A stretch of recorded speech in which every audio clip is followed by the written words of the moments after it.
வணக்கம். மதுரையில் நடக்கும் திமுக பொதுக்குழு கூட்டத்தில் பங்கேற்கும் மதுரையின் மிக முக்கிய புள்ளி. மிகுந்த மகிழ்ச்சியில் திமுகவினர்.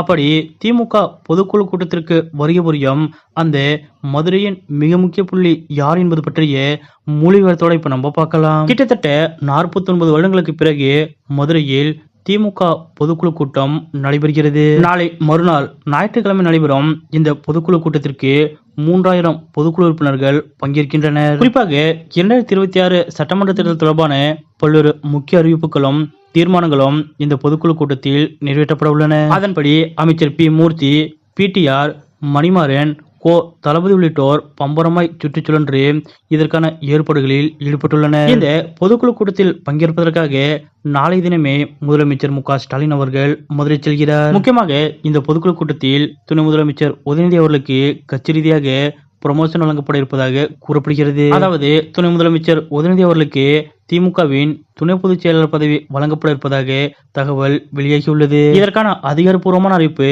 இந்த பொதுக்குழு கூட்டத்தில் அறிவிக்கப்படும் என்று எதிர்பார்க்கப்படுகிறது.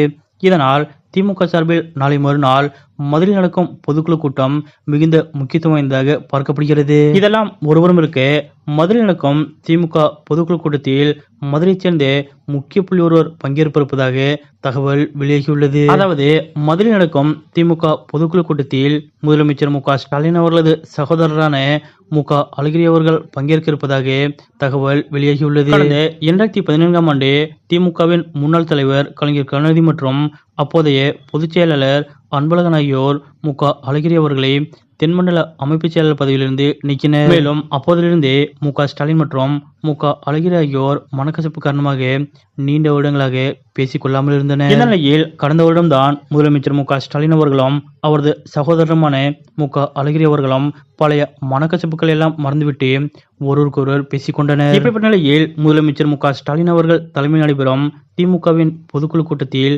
மு.க.அழகிரி அவர்களும் கலந்து கொள்ள இருப்பதாக கூறப்படுவது முக்கியத்துவம் வாய்ந்ததாக பார்க்கப்படுகிறது. குறிப்பாக இந்த கூட்டத்திற்கு மு.க.அழகிரி அவர்கள் சிறப்பு அழைப்பாளராக வரவழைக்கப்படுவதாக தகவல் வெளியாகியுள்ளது அவரது ஆதரவாளர்களிடையே மிகுந்த உற்சாகத்தை ஏற்படுத்தியுள்ளது. இதனால் திமுக பொதுக்கூட்டத்தில் மீண்டும் மு.க.அழகிரி அவர்களுக்கு திமுகவில் ஏதேனும் பொறுப்புகள் வழங்கப்படுமா, அது குறித்து அறிவிப்புகள் வெளியாகுமா என்ற எதிர்பார்ப்பு எழுந்துள்ளது. மொத்தத்தில் நாளை மறுநாள் மதுரையில் நடைபெறும் திமுக பொதுக்குழு கூட்டத்தில் மிக முக்கியமான நிகழ்வுகள் நடைபெறும் என்று எதிர்பார்க்கப்படுகிறது. 11 ஆண்டுகளுக்கு பிறகு முதலமைச்சர் மு.க.ஸ்டாலின் அவர்களும் மு.க.அழகிரி அவர்களும் திமுக நிகழ்ச்சியில் ஒன்றாக கலந்து கொள்ள இருப்பதாக கூறப்படுவது பற்றிய உங்களுடைய கருத்துக்கள் என்ன அப்படிங்கிறத மறக்காம கமெண்ட்ல குறிப்பிடுங்க.